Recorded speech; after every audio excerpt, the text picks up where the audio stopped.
کہ ہمیں خوبیاں نہیں کمیوں کا بھی پتہ چلے. ٹٹولتے ہیں کہ تو وہاں نہیں جاتا، تو جاتا تھا تو اب کیوں نہیں جاتا، اور تو اگر جاتا ہے تو پھر تو کوئی کہانی سنا، کوئی بات چھیڑ. یہ ہمارا مزاج ہے. ہم چاہتے ہیں، میرے رب نے ہمیں محدود بنایا ہے، ہم لامحدود کیوں ہوتے ہیں؟ اللہ نے ہمارے اوپر رحم فرمایا ہے کہ ہمیں دیوار کے پیچھے نظر نہیں آتا.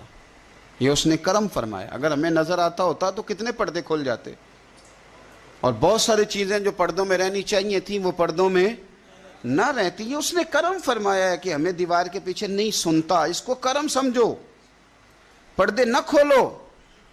اگر ہمیں یہ خبر ہوتی کہ سامنے کیا ہے تو بہت سارے ہمارے معاملات خراب ہو جاتے.